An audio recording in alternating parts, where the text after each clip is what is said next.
I would make the argument that President Barack Obama is not a courageous leader. The only way you could say that he's courageous is the fact that he's going out on a limb to usurp the Constitution. Some are making that argument. What I would say is one of the 7 dimensions of wholehearted leadership is courage. I'd like to focus, because I can't talk about all 7 dimensions about Obama here. But when you look at leadership, there has to be courage. You look at the muscular leadership provided by Winston Churchill or Franklin Delano Roosevelt or even a John Fitzgerald Kennedy or a Margaret Thatcher. They are people who are not afraid to act. And one of the key forms of courage is the courage to act.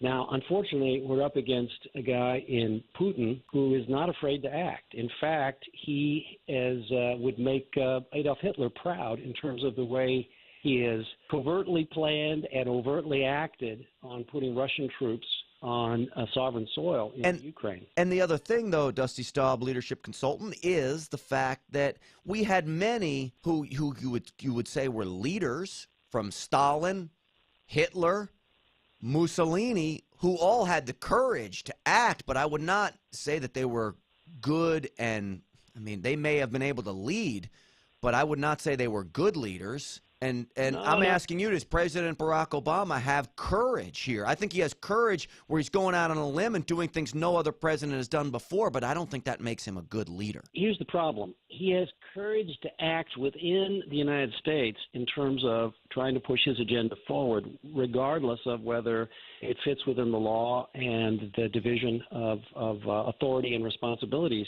in the Constitution. But what happens is you also, as president of this country, have to act as a strong leader internationally. And there is no security. There is no way to realize his dream. He has a dream of equality, and he has some good intentions.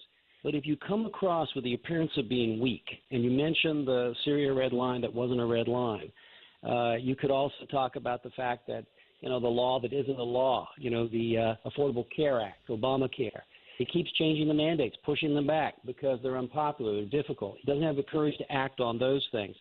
When people see that you don't have a president who's willing to enforce and really follow through on what they say, then what happens is you end up with weakness. And weakness is never a smart thing on the international stage. No, and he's been proven, he said he gave Putin a basic ultimatum as well. There'll be consequences. When in the end, we really had no consequences that we could have even laid down on Putin. And Putin knew that. He was smart.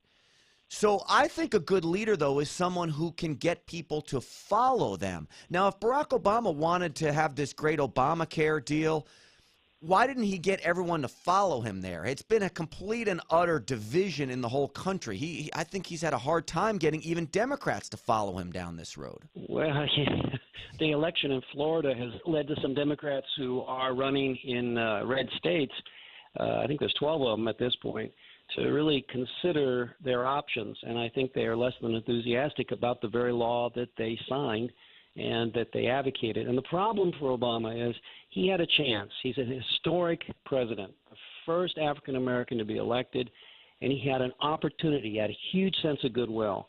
But when he had a Democratic Senate and Democratic House, he rammed through the Affordable Care Act without a single Republican vote, without really consulting or engaging the Republicans. And he created a reservoir of ill will that has created a huge firestorm of resistance. And so he kind of is, what you sow is what you tend to reap in life.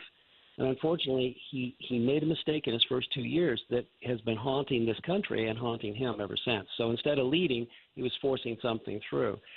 But he does that within what he believes. And unfortunately, with you could say the weakening of the U.S. military, with the desire to cut back, with making statements.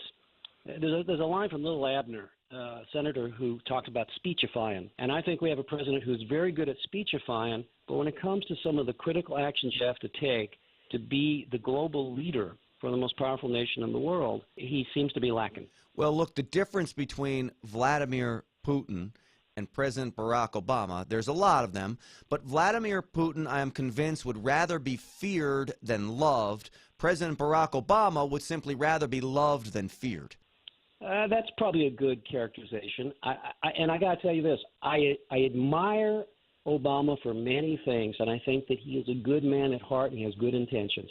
I really don't like or respect Putin, and I dislike him for many reasons. Putin has a dream to recreate the old Russia, where the satellite states are part of this greater Russian state, and he was not afraid to act in Georgia. He's not afraid to act in Ukraine, and he wants to intimidate those free Eastern European countries. And right now, based on how Western Europe is responding to the United States, he has free reign, and he's got a carte blanche.